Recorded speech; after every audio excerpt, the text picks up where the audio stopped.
राहुल गांधी को मोदी सरनेम पर उनके बयान के लिए मानहानि का अपराधी करार दिया गया है, लेकिन राहुल गांधी लगातार खुद को राजनीति के विक्टिम की तरह प्रोजेक्ट कर रहे हैं। इस वीडियो में हम आपको देंगे सारे जवाब कि क्या राहुल वाकई विक्टिम है या फिर ऐसी घटिया बयानबाजी उनकी आदत है। आखिर क्या था पूरा मामला। 2019 के आम चुनावों से पहले राहुल गांधी ने कर्नाटक के कोलार में भाषण दिया, जहां उन्होंने मोदी समुदाय का अपमान किया, जो पिछड़ा वर्ग यानी कि ओबीसी श्रेणी में आता है। इस बयान के खिलाफ मोदी समुदाय के एक व्यक्ति ने अदालत का दरवाजा खटखटाया। 23 मार्च 2023 को राहुल गांधी को एक मामले में सूरत की अदालत ने दोषी ठहराया और 2 साल की जेल की सजा सुनाई। अदालत ने राहुल गांधी को माफी मांगने और मामले को शांत करने का विकल्प दिया, लेकिन राहुल गांधी ने इनकार कर दिया। क्या राहुल गांधी को अयोग्य ठहराने में बीजेपी का हाथ था? जवाब है नहीं, क्योंकि ये सब सुप्रीम कोर्ट के 2013 के फैसले का परिणाम है, जिसके तहत सर्वोच्च अदालत ने सजा मिलने के बाद मौजूदा सांसदों और विधायकों को कुछ महीने की इम्यूनिटी देते थे। पुराने प्रावधानों में सजा मिलने के बाद सांसदों और विधायकों को अपील और खुद को सही साबित करने के लिए 3 महीने का वक्त मिलता था।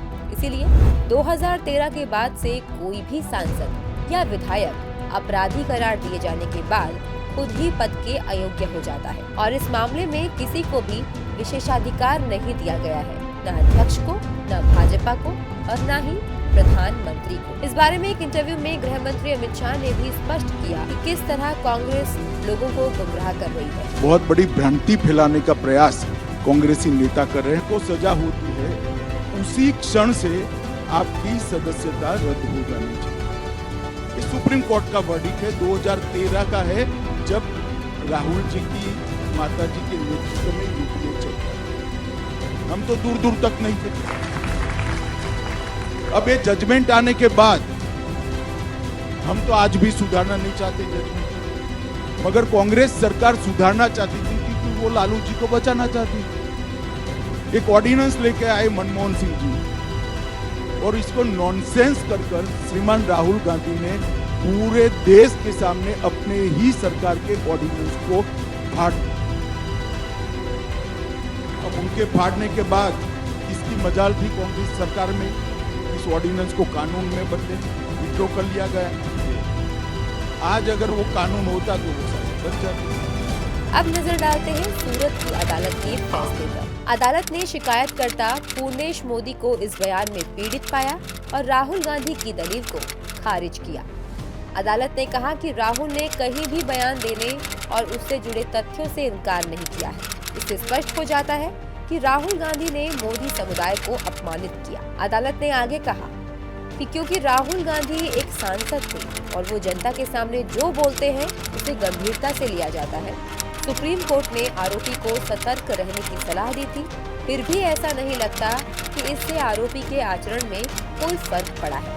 ये राहुल गांधी द्वारा पहली बार किया गया अपराध नहीं था, इसलिए सभी कारकों को ध्यान में रखते हुए उन्हें 2 साल की सजा दी गई, जिससे स्वतः ही अयोग्यता कानून लागू हो गया। मानहानि के मामले में पीड़ित पूर्णेश मोदी ने कार्रवाई पर रोक लगाने की मांग क्यों की और रोक क्यों हटाई गई? मामले की क्रोनोलॉजी से ये साफ है कि पूर्णेश मोदी ने मामले में रोक लगाने के लिए नहीं कहा था।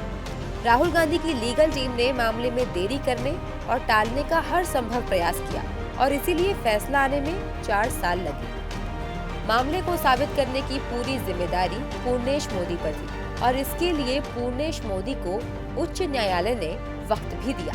पूरी टाइमलाइन देखें तो साफ है, राहुल गांधी के पास भी सारे कानूनी मौके थे और पूर्णेश मोदी को अपनी बात साबित करने के लिए हर चरण पर लड़ाई लड़नी पड़ी, जिसमें वो जीतते गए। क्या सत्ता में रहते हुए कांग्रेस पार्टी द्वारा कोई अध्यादेश प्रस्तावित किया गया था जो किसी सांसद या विधायक को अयोग्य करार दिए जाने से रोक सकता था? सुप्रीम कोर्ट द्वारा 2013 में अयोग्यता के प्रावधानों को निर्धारित करने के फैसले के बाद यूपीए सरकार 2013 में ही फैसले के खिलाफ एक अध्यादेश लाई, जिसमें सजा के बाद 3 महीने तक बचने का रास्ता जोड़ा गया था। अध्यादेश को कांग्रेस कोर ग्रुप, प्रधानमंत्री की अध्यक्षता वाले केंद्रीय मंत्रिमंडल और यहाँ तक कि भारत के राष्ट्रपति द्वारा अनुमोदित किया गया था। 27 सितंबर 2013 को राहुल गांधी ने दिल्ली में प्रेस क्लब में एक आश्चर्यजनक और नाटकीय अंदाज में अध्यादेश को पूरी तरह से बकवास करार दिया और कहा कि इसे फाड़ दिया जाना चाहिए और इसे बाहर फेंको। इस पूरे प्रकरण का लाइव प्रसारण हुआ, जो तत्कालीन प्रधानमंत्री मनमोहन सिंह के नेतृत्व वाली तत्कालीन सरकार के लिए शर्मिंदगी का सबब बना। क्या ये पहली बार था जब राहुल गांधी ने गैर जिम्मेदाराना ढंग से बात की थी? उत्तर भारतीयों और दक्षिण भारतीयों की तुलना करते हुए कहना कि दक्षिण भारतीय अधिक प्रबुद्ध है। गुजरात विरोधी अभियान, पड़ोसी राज्यों को एक दूसरे के खिलाफ खड़ा करना, जम्मू कश्मीर में बाहरी बयानबाजी, उनकी गुजरात के खिलाफ भड़काऊ बयानबाजी और चाय वाला व्यंग्य कभी खत्म नहीं हुआ। एक सामूहिक बलात्कार पर बयान जिसकी पुष्टि ही नहीं हुई। क्या राहुल गांधी इस कानून के तहत अयोग्य घोषित होने वाले पहले हैं? राहुल गांधी अयोग्य ठहराए जाने वाले न तो पहले सदस्य हैं और न ही अयोग्य घोषित किए जाने वाले एकमात्र सदस्य। ये है उन सभी निर्वाचित राजनेताओं की लिस्ट जिन्हें उनकी सजा के बाद संसद या राज्य विधानसभाओं से अयोग्य घोषित किया गया है। और ये श्रीमान पहले नहीं है, अब तक राजनीति में उनसे ज्यादा बड़े पद पर रहे हुए और उनसे भी ज्यादा अनुभव रखने वाले ढेर सारे नेता इसी प्रावधान के तहत अपनी सदस्यता गंवा चुके हैं। क्या राहुल गांधी को अदालत ने कानूनी रोका था? मामला कई सालों से चल रहा है। राहुल गांधी और उनकी कानूनी टीम के पास भारत के संविधान द्वारा दिए गए सभी विकल्प खुले थे। मुकदमे के दौरान राहुल गांधी के कानूनी सलाहकार ने भी कभी कोई मुद्दा नहीं उठाया। उन्हें न केवल भारत के संविधान के तहत प्रदान किए गए सभी रास्तों से संपर्क करने के लिए सभी विकल्प दिए गए, बल्कि उन्होंने अपनी स्वतंत्र इच्छा पर काम भी किया।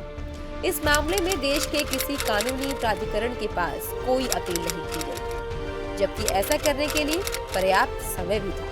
राहुल गांधी का कहना है कि वो कभी माफी नहीं मांगेंगे, लेकिन क्या वाकई ऐसा है? अलग अलग अदालतों ने राहुल गांधी को समय समय पर अपमानजनक टिप्पणी और एक सांसद होने के नाते सार्वजनिक शालीनता मानकों का उल्लंघन करने के लिए फटकार लगाई है और राहुल गांधी ने माफी भी मांगी है।